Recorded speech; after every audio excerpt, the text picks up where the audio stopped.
Cordial saludo. El día de hoy vamos a ver algo muy importante dentro de las competencias que se deben tener en el proceso de la UCI y es la gestión del duelo.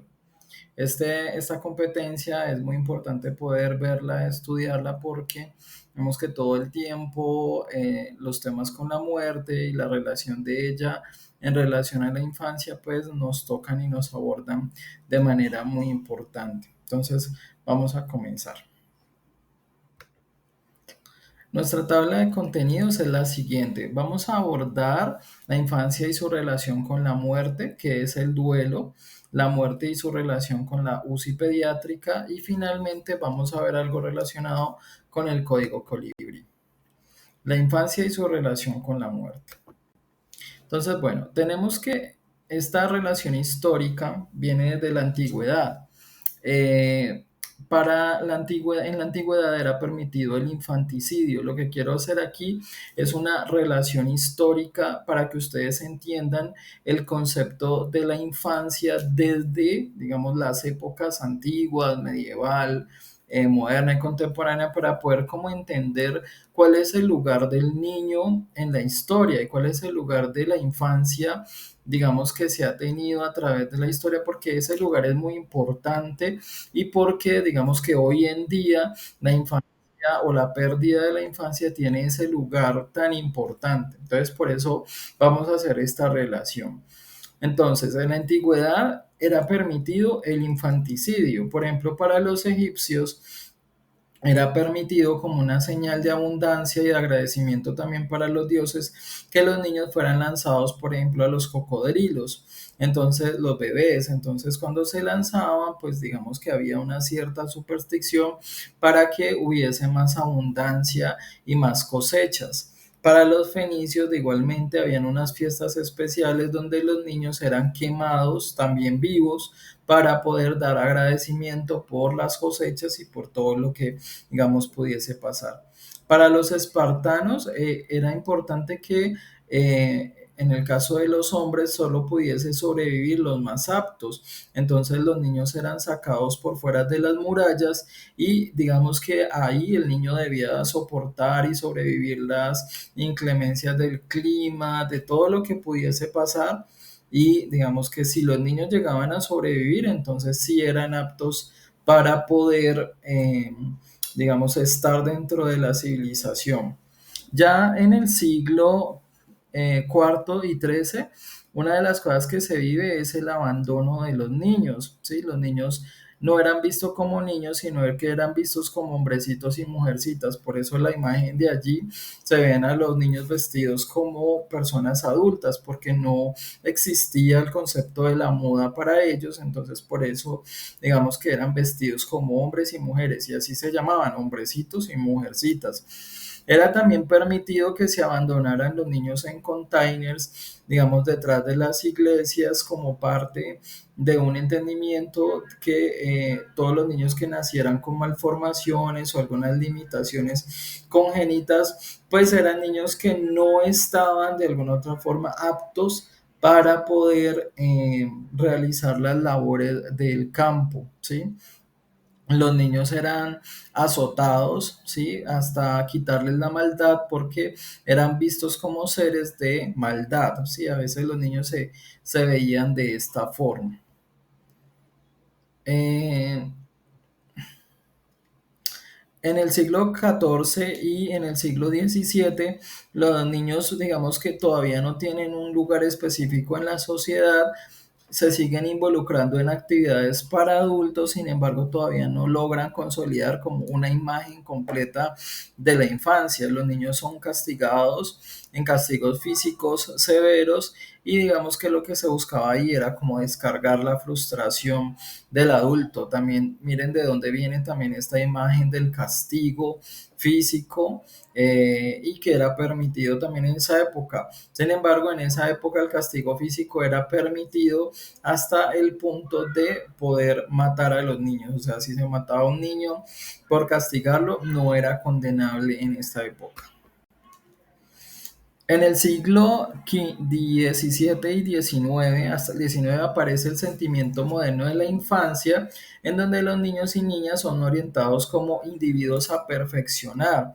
No hay un carácter, digamos, empírico en ellos, pero sí digamos que se busca como en un primer momento generar una cierta distinción sobre ellos, naciendo ramas, por ejemplo, como la pediatría, y esto permite que haya una disminución de la mortalidad infantil y que la mirada científica vuelque sus ojos hacia la infancia, ¿sí? Digamos que ahí ven que hay un gran desarrollo en temas de procesos, entendiendo ya que pues el niño es diferente al adulto. En la ilustración se empieza a hablar ya del amor y el cuidado de los niños, se reconocen como, digamos, parte importante de la sociedad, y en Alemania, por ejemplo, se abren escuelas como el kindergarten. El kindergarten, digamos que hace la diferenciación entre los niños más pequeñitos y los niños más grandes. En el siglo XIX hasta el siglo XX también se enfoca en guiar a los niños hacia convertirse en adultos. De ahí viene también el concepto de alumno, que viene de el no iluminado, ¿no? Los niños son personitas que no son iluminadas y por eso son alumnos. Se creen que estos procesos de pausas educativas lo que buscaban era como resocializarlos para poder generar personitas que fueran realmente productivas para la sociedad. Entonces se genera un consenso entre la sociedad para, digamos, asumir este compromiso de que los niños pues debían estudiar, pero era pues finalmente para generar una producción. El patrón de referencia en esa época igual seguía siendo el adulto y había muchos modelos de perfeccionismo con el niño. Ya en la era moderna nace, por ejemplo, la psiquiatría infantil enfocado en niños, niñas y adolescentes. La mayoría de estos procesos o estas disciplinas nacen también en esta época. La pedagogía, la economía, que buscan de alguna u otra forma darle un sentido más importante al concepto de la infancia. En 1954, la Asamblea General de las Naciones Unidas promulga la Declaración de los Derechos del Niño, generando un compromiso con todos los países integrantes de la ONU para garantizar la protección y los derechos de los menores. Muy bien, hasta aquí hemos visto un recorrido histórico y conceptual de lo que ha sido la infancia en la época, desde la época antigua hasta la época contemporánea. Como ustedes pueden observar, este recorrido que hemos realizado, pues lo que nos propone y lo que nos invita a pensar es, bueno, cómo se ha desarrollado la infancia, ¿sí? Miren que la infancia no siempre los niños se vieron de esta manera, de la manera de cuidado, de protección, no, sino que digamos que de un tiempo para acá, de unos siglos para acá, la concepción de la infancia se fue construyendo de una manera distinta, entendiendo que los niños eran diferentes. Un poco lo que ayudó fue la ilustración con el arte y las pinturas, en donde los niños eran representados como ángeles, ¿no? Eran como cuidadores, como guardianes. Comenzó a través de las pinturas y el arte a conceptualizar ese sentimiento del niño frente a la inocencia, ¿no? Frente a la vulnerabilidad en la que podían llegar a estar. Y también digamos que una relación muy cercana a la divinidad, ¿sí? Esto también influyó mucho en el proceso de la protección del infante. Muy bien. Ahora, ¿qué vamos a ver? Pues vamos entonces a pasar a qué es el duelo como tal. ¿Qué entendemos nosotros como duelo? Entonces, vamos a ver esto. Entonces, leamos esta frase. Esta frase dice, el duelo es en sí mismo una medicina, y esta frase lo que nos invita a pensar es eso, es que el duelo de alguna u otra manera pues nos ayuda a comprender que hay que atravesar el sufrimiento, hay que atravesar el dolor, hay que resistirlo, hay que ser tolerantes frente a esos procesos que nos duelen y que de alguna u otra manera debemos soportar con un grado de entereza, de inteligencia emocional para poder darle trámite a esa pérdida que se tuvo. Bueno, el duelo. Entonces, un proceso que significa pérdida. Siempre que hablemos de duelo, vamos a hablar de pérdida, que puede representarse en personas, lugares, estilos de vida, cosas, momentos de vida, ideas, entre otras cosas. Es decir, que cuando hablamos de duelo no solamente estamos hablando de personas, sino que también estamos hablando de la pérdida que representan, por ejemplo, estilos de vida, ¿sí? Momentos de vida, ideas que teníamos. Entonces es muy importante entender esto. El duelo nos habla del dolor que se puede experimentar una persona ante la pérdida de algo que nosotros valoramos y pues que ya no va a estar ni va a existir. Es el sentimiento inminente de que eso que nosotros teníamos antes pues ya no va a estar nunca más. Cuando el duelo se manifiesta hay que entender que se ponen en juego muchas relaciones de sentimientos, así como, digamos, se pone en juego cuál ha sido la historia de vida de la persona, cuál es la relación con las pérdidas, cuál es el contexto histórico y cultural, sus redes de apoyo, sus estrategias de afrontamiento y su capacidad de resiliencia. No es igual, por ejemplo, si hablamos del duelo en Barranquilla que en Bogotá, si hablamos de Bogotá o de las comunidades indígenas, si hablamos de las comunidades indígenas o el Chocó. Digamos que el factor cultural va a determinar mucho el proceso del duelo y es muy importante poderlo comprender porque digamos que en nuestro contexto hospitalario pues tenemos muchas culturas que vienen de otras partes y otros lugares y esto va a ser vital poder nosotros tener esa percepción para poder analizar y decir, ah, bueno, estas personas son de otras partes o son de otras poblaciones. Entonces, poder entender qué significa ese concepto de pérdida y de muerte con ellos, porque quizás nosotros entendiéndolo desde nuestro proceso, nos vamos y nos acercamos a la familia, si le mire, lo lamento, yo no sé qué, y la familia está de pronto en otro proceso, está alegre porque trascendió, porque pasó a otro plano. Entonces, por eso es muy importante también desde un primer momento que ya se conoce, digamos, esa decisión médica o ese proceso final en donde el niño quizás ya no vaya a pasar con vida, pues entonces ir acercándonos a la familia para poder ir determinando pues cuál es su concepto de muerte, ¿sí? Cómo ellos se acercan al concepto de muerte, cómo lo están viviendo, cómo lo están interiorizando. Muy bien. Bueno, entonces vamos aquí a ver cuáles son los determinantes del duelo. Los determinantes del duelo tenemos varios. Uno, el primero es los tipos de apego. El apego va a influir mucho en la relación que se tenga con la persona y digamos cómo la persona va a afrontar ese duelo. Si es una persona con apego evitativo, muy probablemente pues digamos que lo va a sentir, lo va a sufrir, pero digamos que va a haber un distanciamiento allí emocional también como una medida de protección. Pero si es un apego ansioso, por ejemplo, pues entonces esta pérdida va a representar también pues una parte de la pérdida de su mundo y bueno, va a haber que hacer un trabajo mucho más profundo allí. ¿Cuáles son los antecedentes históricos de las familias, de la persona? Si tiene familiares de duelos crónicos, es decir, en muchas familias se muere el papá, se muere la mamá, se muere el abuelito, entonces digamos que hay una historicidad de duelos que se han venido suscitando en cortos tiempos o digamos en medianos tiempos en la familia, entonces es muy importante entender esto, cómo la familia también ha superado esos procesos de duelo, ¿sí? Eh, también es importante como un determinante la forma como fallece, porque no es igual una muerte repentina, una muerte inesperada, a tener, por ejemplo, una muerte violenta, una muerte que puede ser traumática o pérdidas que se ven, por ejemplo, en accidentes donde mueren varios miembros de la familia y uno o dos quedan vivos. Entonces, digamos que ahí el proceso de duelo pues es mucho más traumático y digamos que hay que evaluarlo mucho más. Hay muertes evitables, muertes de inducido y digamos que hay que estudiarlas. Bueno, otras determinantes del duelo, tenemos las variables de personalidad.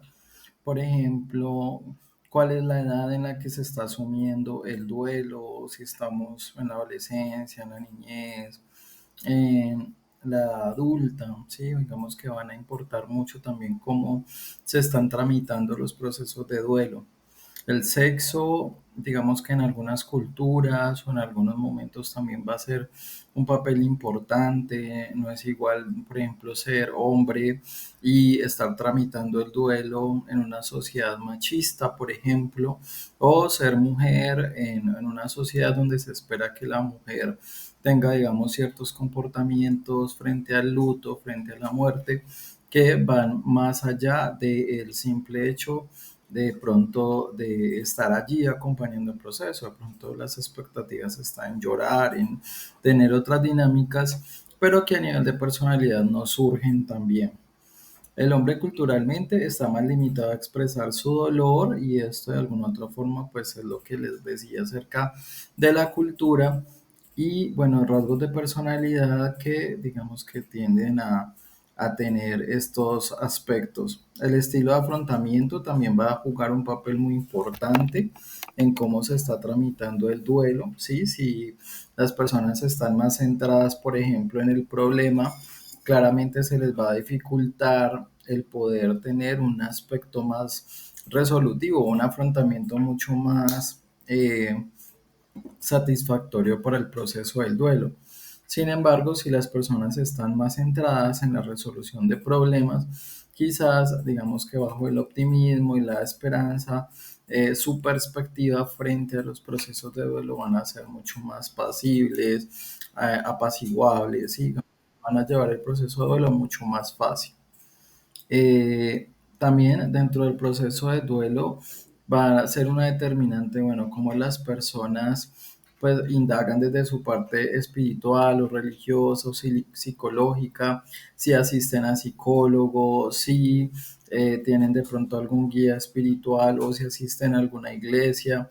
Eso también va a tener un papel, digamos, de un factor muy importante a la hora de hacer procesos de duelo. Dentro de los determinantes también tenemos los antecedentes históricos que son las pérdidas previas, es decir, cómo las personas han afrontado anteriormente otros duelos, ¿sí? Como por ejemplo, si en una familia murió, por ejemplo, el papá, entonces cómo han afrontado esos duelos frente a esa situación, cómo se vivió, ¿sí?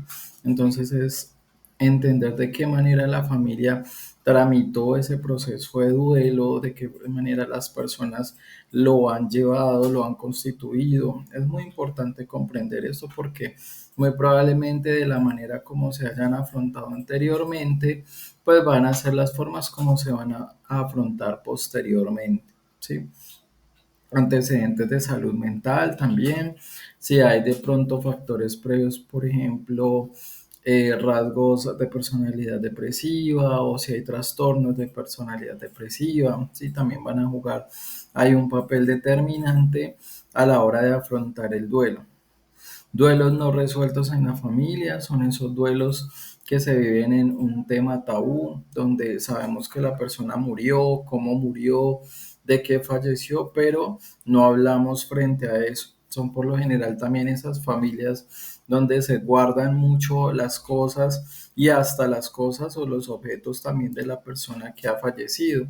Es como si el tiempo no hubiese pasado en ese lugar, en esa casa, entonces los recuerdos se tienen ahí como intactos, ¿no? No se tocan. Entonces hay que ver cómo se están resolviendo esos procesos allí. También una de las variables importantes o determinantes es las variables sociales. ¿Cuál va a ser el apoyo a nivel emocional y social que recibe el doliente por parte de sus familiares, de sus amigos en este proceso de duelo? ¿Cuál va a ser, digamos, ese acompañamiento que va a recibir, esa red de apoyo que tiene, ¿sí?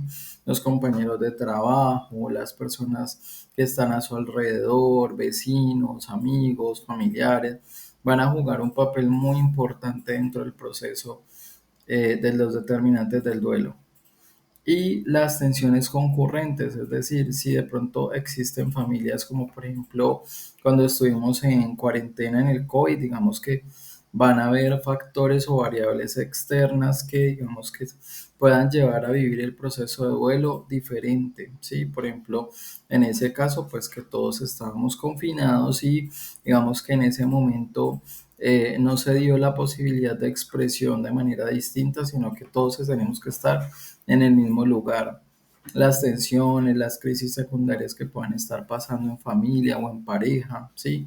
De pronto alguna ruptura amorosa que se esté viviendo también como parte de un proceso de duelo y se sume de pronto la pérdida de otra persona, pues allí también va a tener un factor de incidencia como la persona lo pueda llegar a abordar, ¿sí?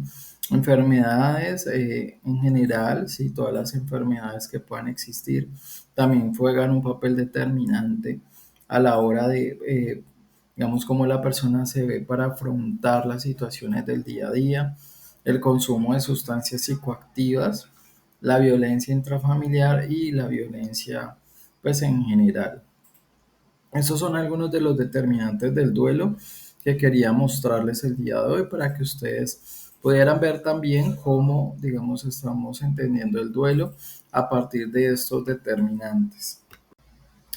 Bueno, dentro del duelo existen 7 tipos de duelo. El primero de ellos es el duelo anticipado y este nos habla que cuando hay una enfermedad, digamos que esto previa permite tener un conocimiento de que ya hay una patología preexistente y que hay unas condiciones que quizás el paciente, digamos, no va a sobrevivir o hay un pronóstico reservado frente al tema y digamos que ya la familia conoce de la gravedad de la situación, por eso digamos que permite irlo resolviendo poco a poco, ¿sí? En conjunto, digamos, ir entendiendo de que es muy probablemente la persona va a fallecer y digamos que eso hace parte también de la comprensión de la pérdida anticipada. Esto es uno de los duelos que muy comúnmente se da en procesos como por ejemplo la UCI o la UCI pediátrica, donde ya hay un conocimiento de base por parte de los padres o de los familiares en donde quizás haya ya, digamos, una conciencia de la gravedad de la situación. Tenemos el siguiente que es el duelo retardado o negado, que en su fase inicial, digamos que se niega completamente la situación, no se asume, digamos, la condición en la que se encuentra la persona y digamos que busca también de muchas maneras tratar de resolver ciertos asuntos, ¿sí? El duelo crónico es un duelo que no evoluciona, no extiende en el tiempo, es una forma de mantener todo igual, es el duelo que les mencionaba ahora de las personas que buscan tener todo igual, como lo tenían en casa, como estaba, así digamos que es una forma también de negación muy profunda de la realidad de lo que ha pasado. El duelo enmascarado no muestra dolor, pero enmascara con una enfermedad o dolencia. Entonces, hay una psicosomatización de esos procesos del duelo en donde las personas tienden a somatizar, digamos, la pérdida, por ejemplo, con una rodilla, con una pierna, con una mano, con un brazo, digamos que no se expresa la situación de la pérdida, sino que simplemente se ubica en algún lugar del cuerpo, ¿sí? Hay un duelo intensificado en donde se mantiene en el tiempo y digamos que es muy exagerado, ¿no? Se contiene generalmente en una de las fases del duelo que es la ira y esto produce grito, rabia, culpa, digamos que hay mucha irascibilidad emocional y esto pues claramente genera conductas desadaptativas que aparecen, digamos, o que promueven el tránsito hacia un trastorno psiquiátrico, ya sea como depresión moderada o grave, ¿sí? Trastornos de pánico y otro tipo de situaciones sociales como el abuso del alcohol, drogas y hasta el estrés postraumático. El duelo desautorizado son aquellas pérdidas que no son reconocidas abiertamente, pero que se dan. como por ejemplo una pérdida perinatal, ¿sí? Una pérdida por amantes, relaciones homosexuales o suicidio, duelos muy dolorosos que han cargado con mucha culpa socialmente. ¿Cuál es la particularidad de este duelo? Es que a nivel social, digamos que se ve, digamos, rechazado en esas condiciones, ¿no? Digamos que se excluyen o no se tomen en cuenta como si fueran un proceso de duelo.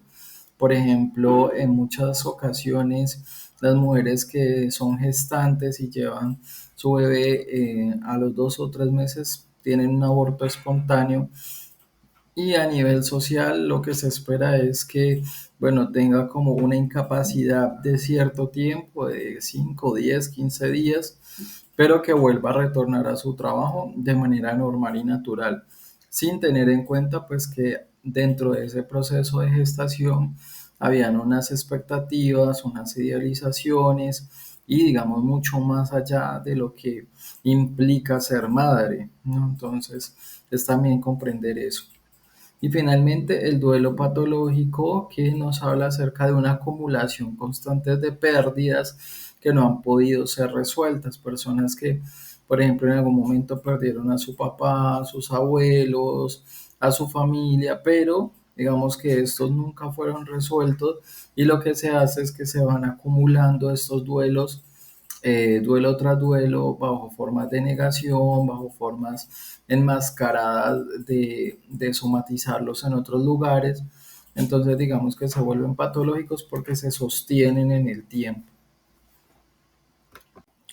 Bueno, en relación a las fases del duelo, digamos que cuando se presenta la pérdida, todas las personas generalmente experimentamos este proceso de estas fases del duelo.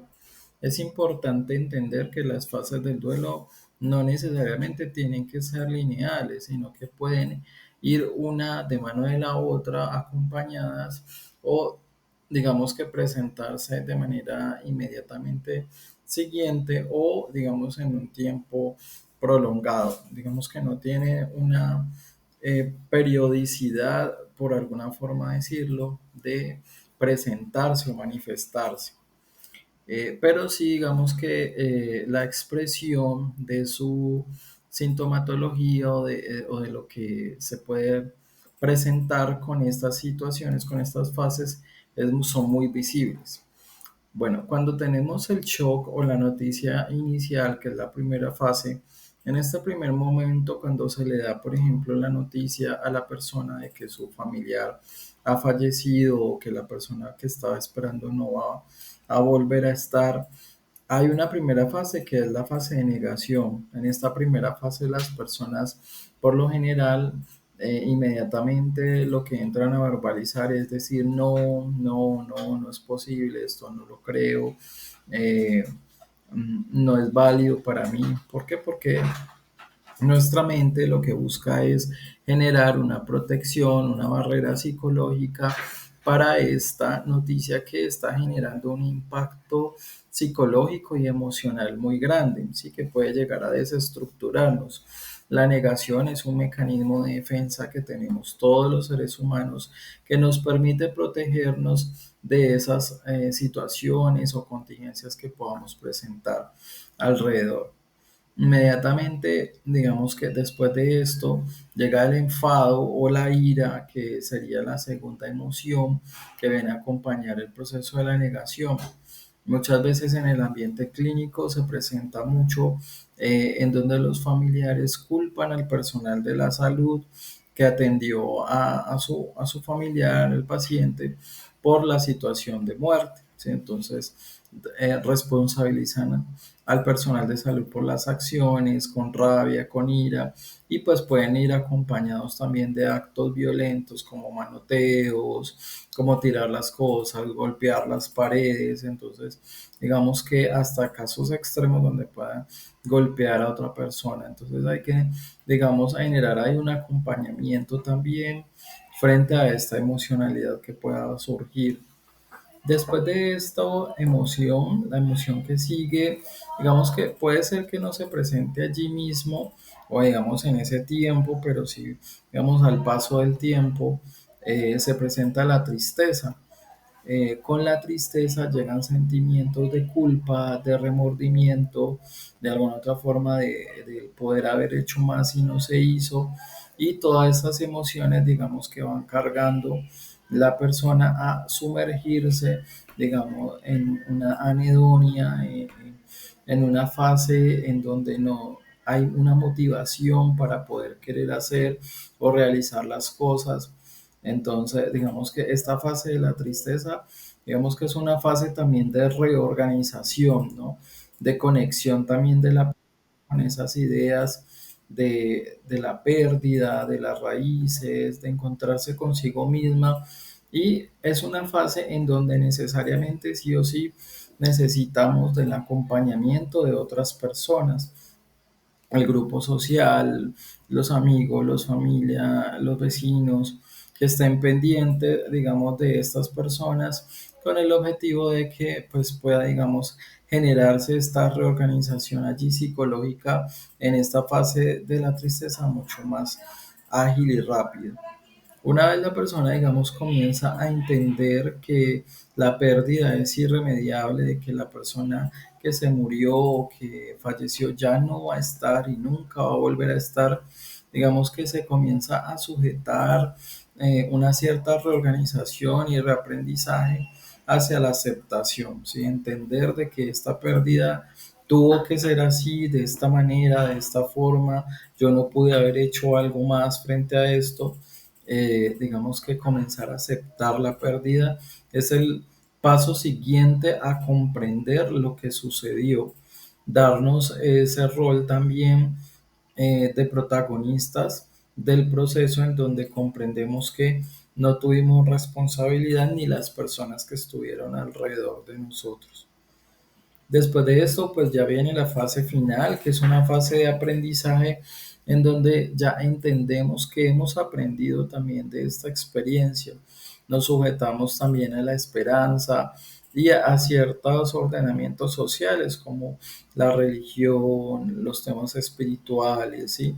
Muchas personas se anclan a esto también como una forma también de sobrevivir a estos golpes de la vida, estas situaciones que ponen en crisis la estructura psicológica, los vínculos que se pierden de alguna otra forma o que se creen perder, al menos de manera física, ¿sí? Entonces, digamos que esta reorganización en la fase de aprendizaje es comprender, ¿sí? Cómo voy a abordar la pérdida, cómo voy a abordar la muerte en esta situación, en este momento de mi vida y cómo la he venido tramitando también a lo largo de mi proceso de vida. Bueno, vamos a ver ahora algunos mitos y realidades acerca de el proceso de duelo. Entonces, miremos el primero, dice mito. ¿El duelo se resuelve aproximadamente en un año? ¿Ustedes qué creen? Bueno, pues esto es un mito porque digamos que el duelo no tiene una definición de tiempo en donde podamos decir esta persona va a tener un año para resolver el duelo o va a tener 2 años o 3 años porque digamos que no lo sabemos. Todo va a depender de cuáles son los recursos psicológicos que tiene la persona para poder asumir ese proceso, cuáles van a ser también los determinantes del duelo, lo que vimos ahora, como el apoyo psicosocial, los estilos de afrontamiento, cómo las personas hayan afrontado los duelos anteriormente. Entonces, esto es un mito. Miremos el número 2. El duelo es como una depresión. ¿Ustedes qué creen? Bueno, pues esto también es un mito, ¿sí?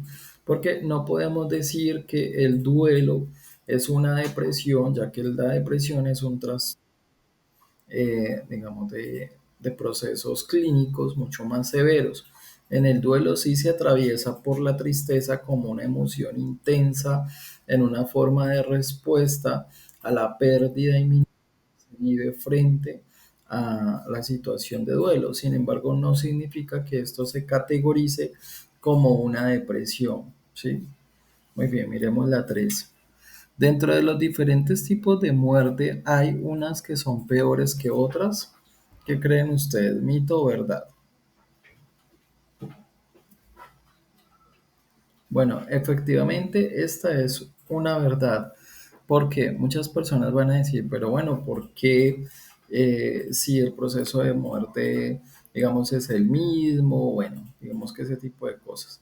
Pero digamos que no es igual, por ejemplo, una muerte o un duelo anticipado en donde nosotros ya, digamos, hemos estado previniendo, preparándonos para ese proceso a, por ejemplo, una muerte violenta, una muerte repentina, en donde quizás el familiar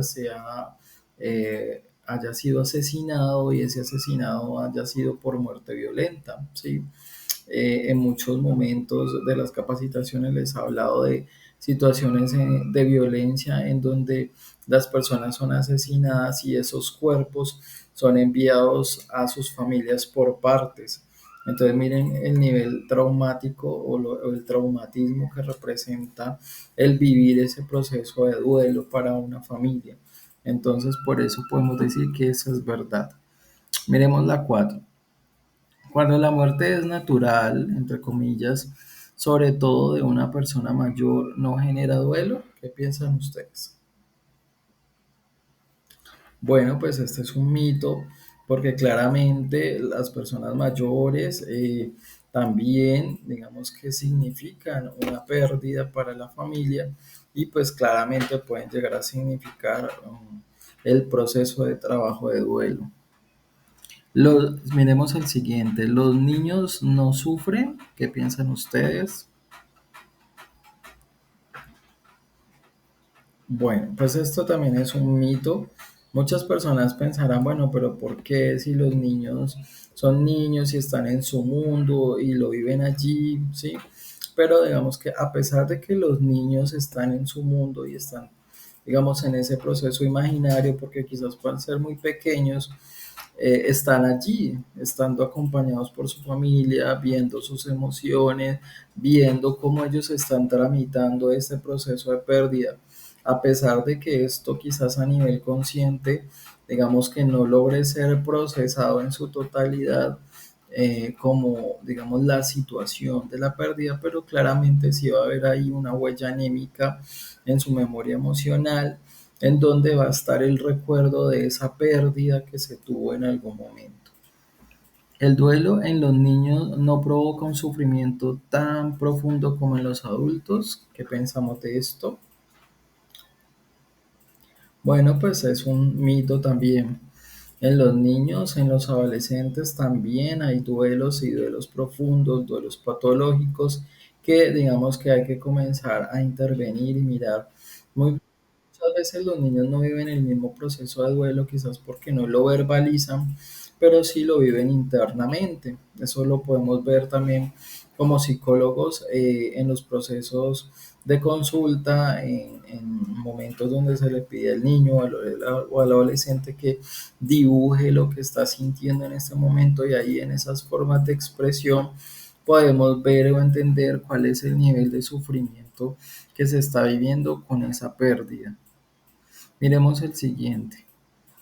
Los niños cuentan con suerte porque son tan jóvenes que no entienden sobre la muerte. ¿Qué piensan de eso? Bueno, un mito más, es un mito porque definitivamente los niños, pues a pesar de ser niños, pueden llegar a tener ese nivel de sufrimiento, de dolor por la pérdida. Miremos el siguiente.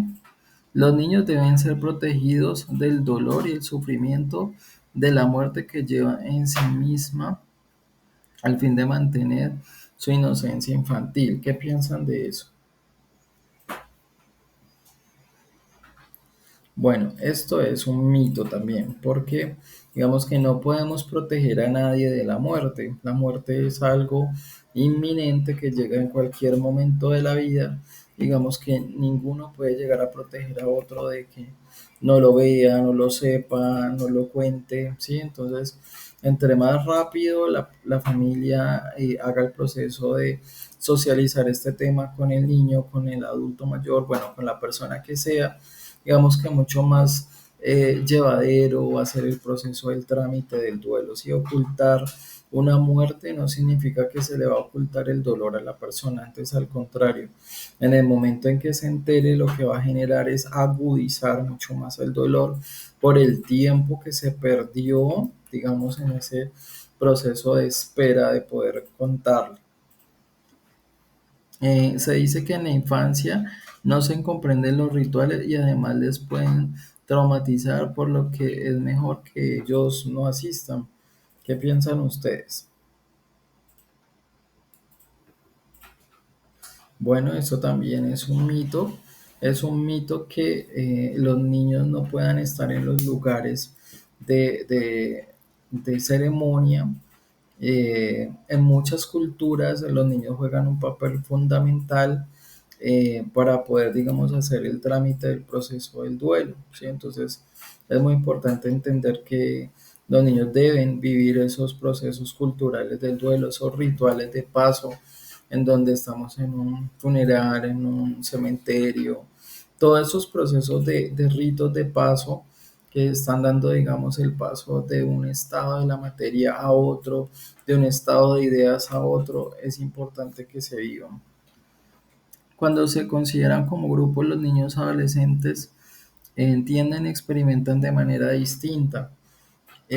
Digamos que esto sí es una verdad, porque los niños, a pesar de que son niños pequeños, digamos que no están comprendiendo la manera de entender la muerte desde su momento, desde su cognición, en ese momento de su vida. Ya digamos que los adolescentes lo podrán vivir de otra manera, teniendo en cuenta que su nivel de comprensión, entendimiento, de cognición, de pensamiento, pues digamos es distinto. Esto no significa que los adolescentes todos vayan a vivirlos de la misma manera, volvemos a decirlo.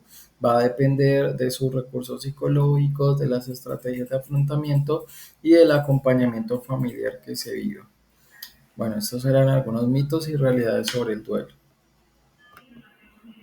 Muy bien, ahora vamos a pasar con un tema muy importante que es la muerte y su relación con la UCI pediátrica. Bueno, para poder entender también un poco el concepto de muerte en relación a las UCIs pediátricas, pues hemos ido a la literatura para poder indagar cómo se entienden estas concepciones, entender cuáles son las categorías y las subcategorías también de estudio, pues es muy importante para la comprensión de los fenómenos que ocurren alrededor de la muerte en una UCI pediátrica. Una de ellas es el quehacer científico técnico y es que el personal está muy preocupado, digamos, por poder cumplir con las expectativas de los familiares y de la situación frente al quehacer o el manejo médico, digamos, del paciente. Esto es algo que se encontró dentro de las investigaciones realizadas. La promoción de los vínculos familiares es uno de los roles también que corresponden, digamos, al proceso de enfermería y es poder tener esa conexión entre los familiares y el paciente pediátrico, dadas las circunstancias y el lugar también donde se encuentran. Los procesos de comunicación en la UCI hacen parte de lo que, digamos, representa la cotidianidad. Se debe manejar una comunicación abierta, clara, eficaz, efectiva, que permita la integración de los conocimientos y los saberes y sobre todo los procesos también de cambios de turno, ¿sí? Es decir, saber cómo dejamos a la familia en ese momento cuando salimos de turno al compañero para que él también tenga el conocimiento de saber a qué familia se va a encontrar en ese resto de turno y bueno, también cómo está el desarrollo del paciente en ese proceso. Porque puede ser que yo haya entrado a mi turno y el paciente ha estado bien todo el día, pero saliendo de mi turno, pues el paciente se complique en la noche y vuelva otra persona y digamos que pues va a tener otro tipo de conocimiento. Entonces es muy importante la comunicación. Para los procesos de acompañamiento en el duelo, Es importante que haya acciones por parte de la institución en procesos de duelo o en crisis de duelo.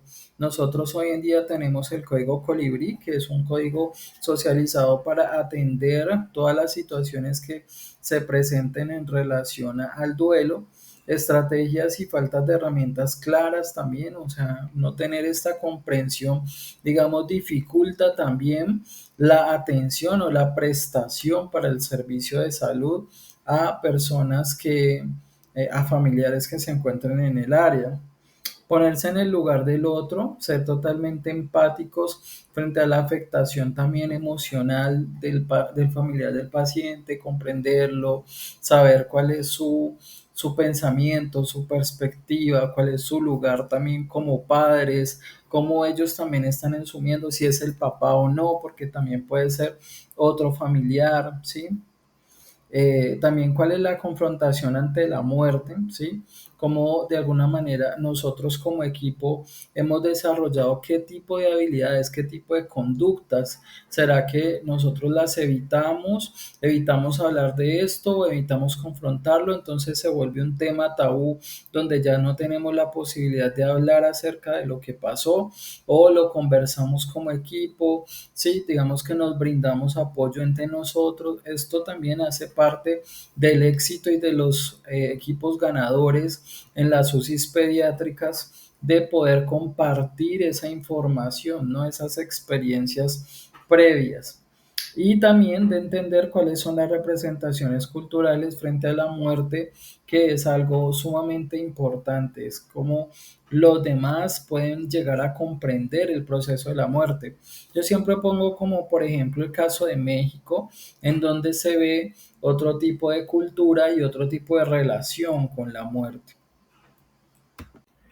Bueno, atendiendo a este panorama, la muerte de un niño, niña o adolescente es una experiencia emocional compleja y dolorosa para la familia. El doliente experimenta una pena intensa, inestable, aturdimiento, añoranza, conductas de búsqueda, inestabilidad, debilidad de sentimientos de culpa, desorientación, desorganización de la cotidianidad. Hay un vacío existencial, una suerte de desamparo, enojo, depresión, negación o experiencias alucinatorias, entre otras respuestas típicas del duelo.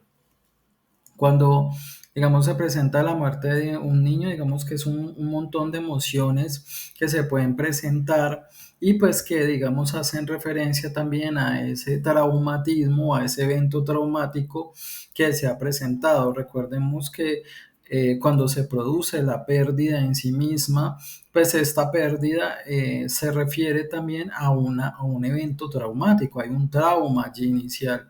El hecho de enterarse que esta persona que estaba con nosotros, mi familiar, ya no va a estar nunca más, pues digamos que genera en sí mismo un evento traumático.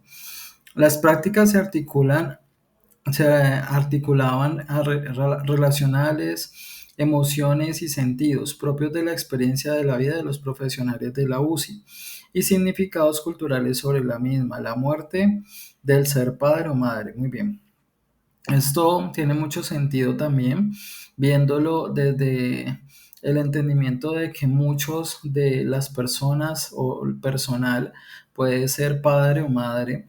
Entonces también hay un sentimiento ahí de afiliación, ¿no? De entender también que pudo haber sido mi hijo, pudo haber sido mi hija, y entonces se pueden llegar a experimentar sentimientos, ¿sí?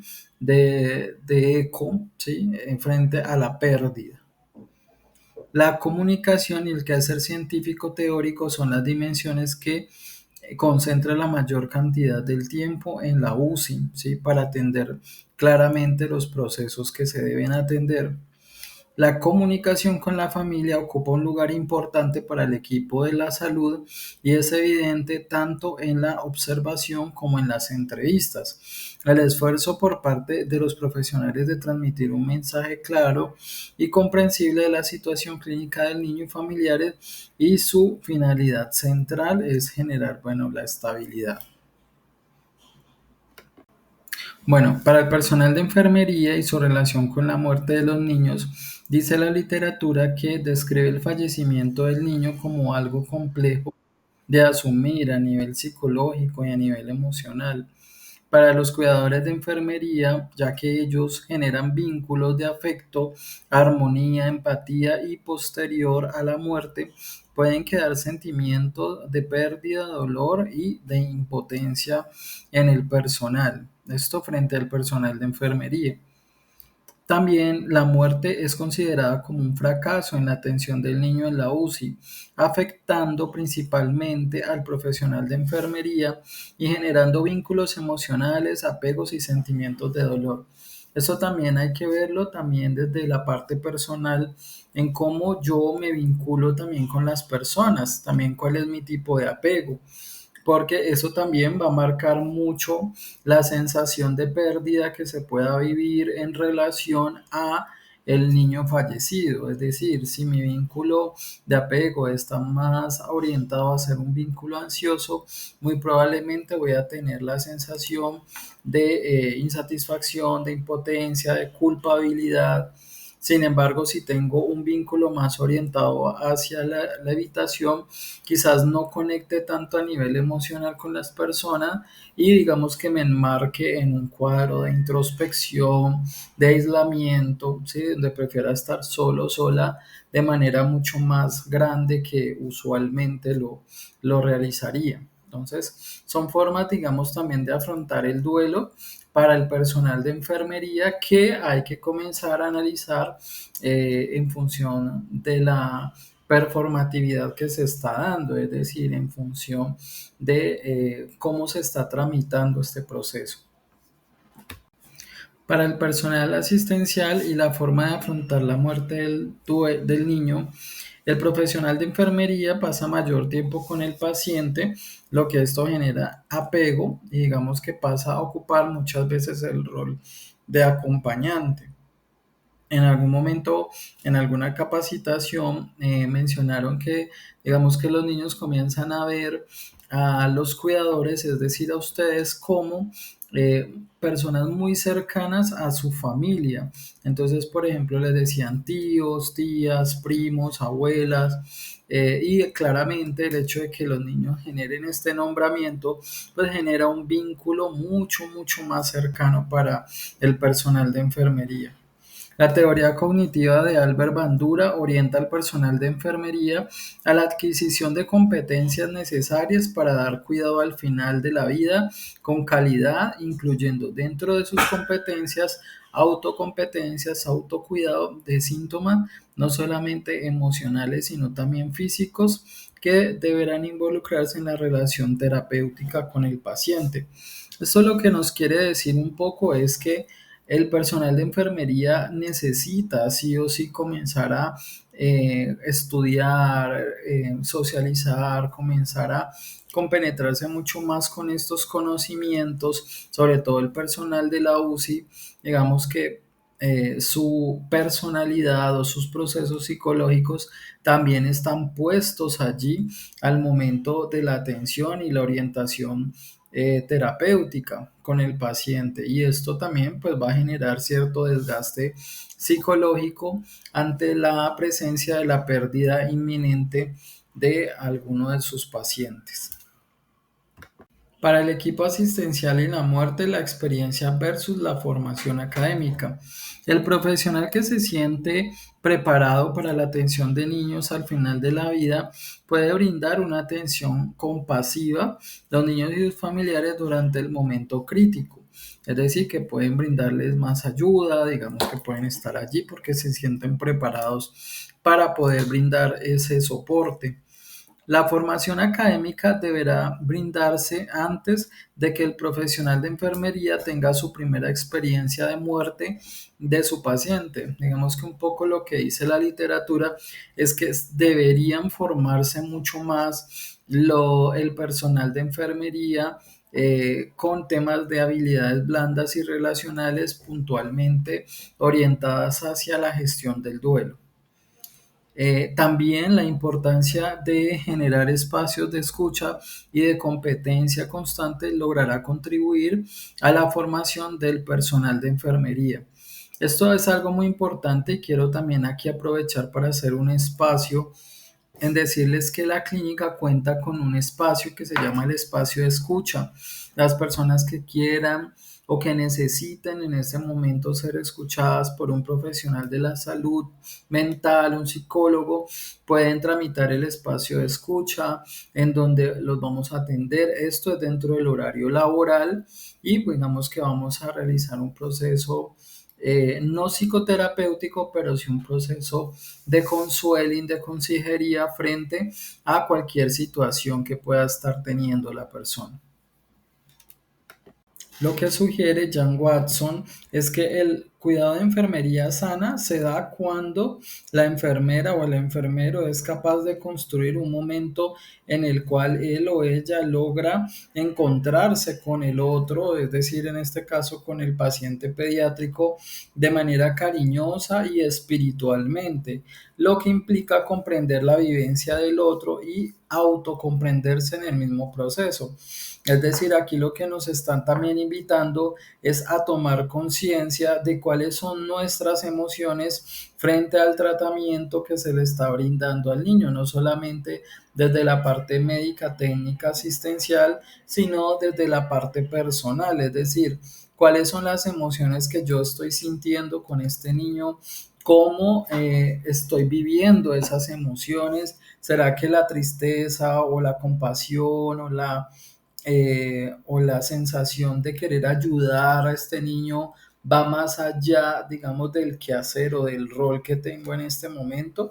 Y eso hay que comenzárselo a plantear también como preguntas reflexivas que ayuden a dar cuenta de, bueno, cómo me estoy vinculando yo con mis pacientes. Bueno, las técnicas para gestión del duelo en el personal de la UCIP.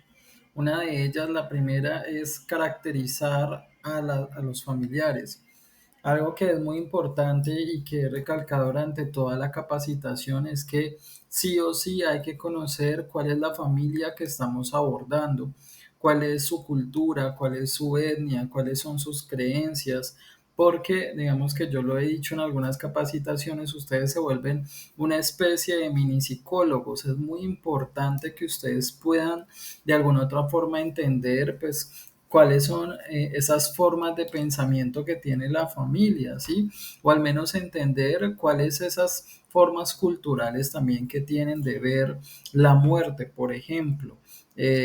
No es igual atender a una familia de Barranquilla, de la costa atlántica, a atender, por ejemplo, una familia de un cabildo indígena o atender a una familia de Bogotá. Digamos que son contextos y culturas totalmente diferentes y hay que comprender cuál es, digamos, ese concepto de muerte que tiene la familia para de alguna otra forma poder brindar una atención mucho más óptima, poder dar también un servicio mucho más personalizado y asimismo para el mismo personal de enfermería sentir, digamos, una carga emocional mucho más liviana al poder comprender cuál es, digamos, ese pensamiento que tiene la familia sobre el duelo. Otra de las formas que tenemos o de las técnicas es aplicar la ley del sándwich. Generalmente cuando vamos a dar alguna mala noticia, siempre la damos de primera y digamos que no hay una antesala frente a esto. Es importante aplicar la ley del sándwich en donde siempre se debe tener una buena noticia, esta buena noticia enmarcada siempre de lo que se ha hecho, reconociendo toda la gestión que se ha realizado, todas las intervenciones que se hayan hecho, todo lo que el personal en general de enfermería y de salud ha realizado sobre el evento en el niño.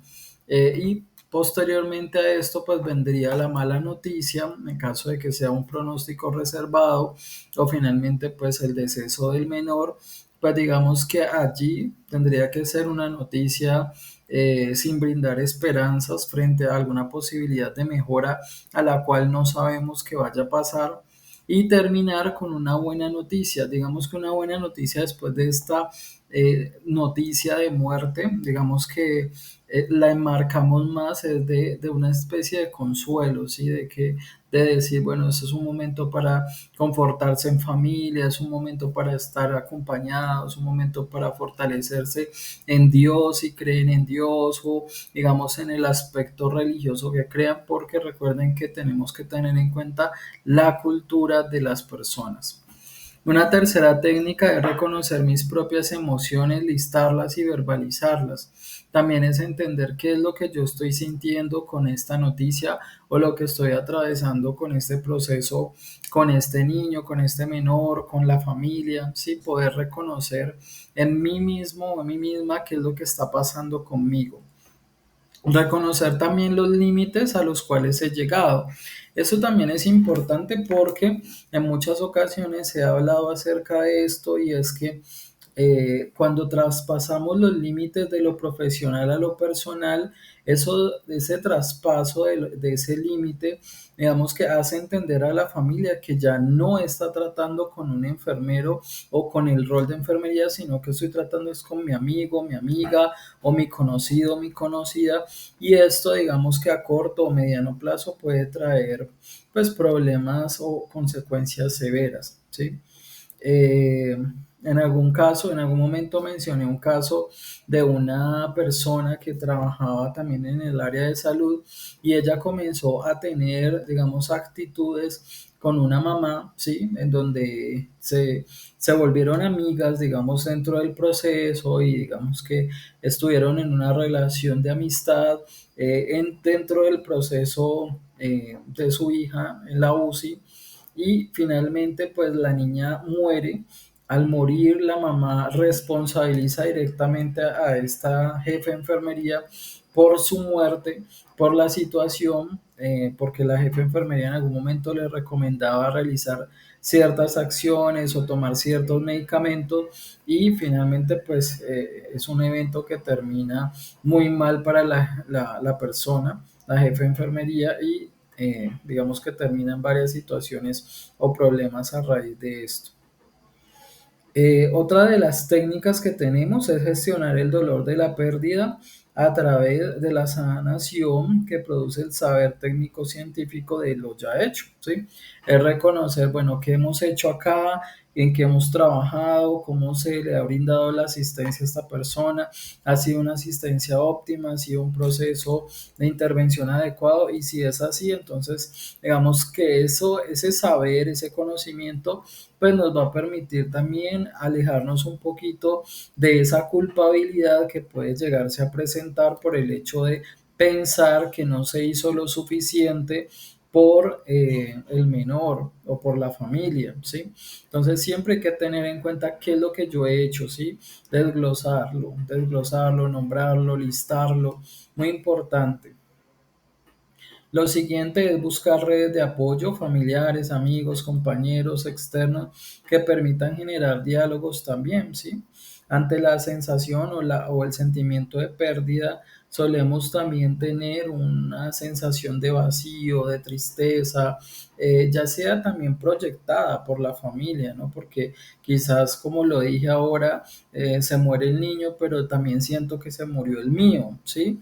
A pesar de que no es el mío. Entonces es una forma de proyección psicológica que la mente tiene también como una forma de protección mental y digamos que en estos casos de sentirlo, de vivenciarlo, pues poderlo también conversar con los compañeros, con los amigos, con la jefe. Sí, en tal caso buscar ayuda de un profesional. Recuerden el espacio de escucha que tenemos en la institución.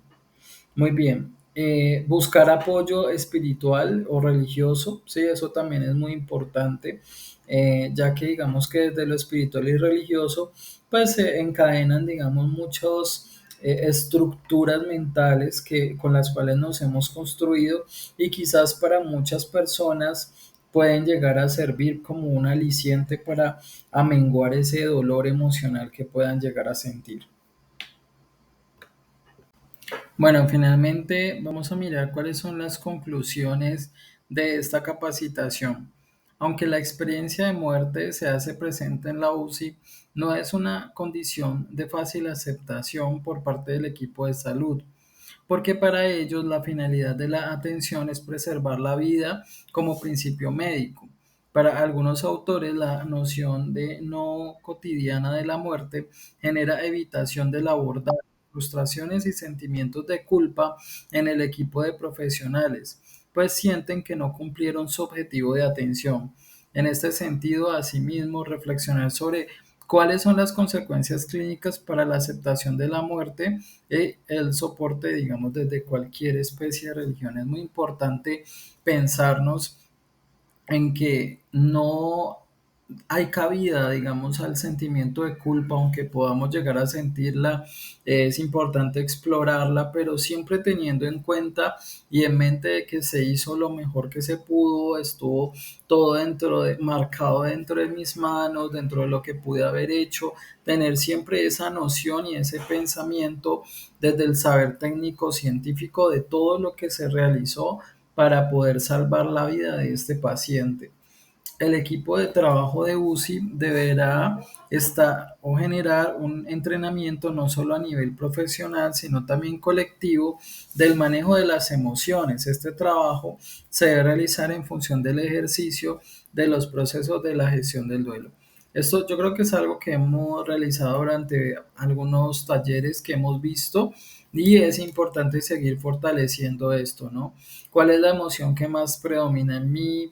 Si esta emoción es la rabia, la tristeza, la ira, y también cuál es la emoción que predomina más en mí, por ejemplo, ante estos eventos, ¿sí? Puede ser que pueda tener una conducta, un comportamiento más de evitación o más de confrontación o de rabia o de culpabilidad. Entonces hay que comenzar a analizarnos también en cómo estamos afrontando esto. Poder abrir espacios de escucha para el personal de la salud, de la UCI, posibilita la apertura a que, digamos, que se puedan tramitar las emociones que se afectan ante las situaciones de pérdida. Entonces, recuerden que nosotros tenemos un espacio de escucha al que ustedes pueden asistir y que está validado por la clínica en su horario laboral. Bueno, este es un QR para el espacio de escucha, para que ustedes puedan escanearlo, ahí se inscriben y digamos que ya podríamos tener el espacio de escucha de igual forma. Pueden acercarse a mi oficina para poder reservar también el espacio de escucha. Bueno, agradezco mucho a todos por la atención, por todo el compromiso que han tenido en esta jornada de capacitación virtual.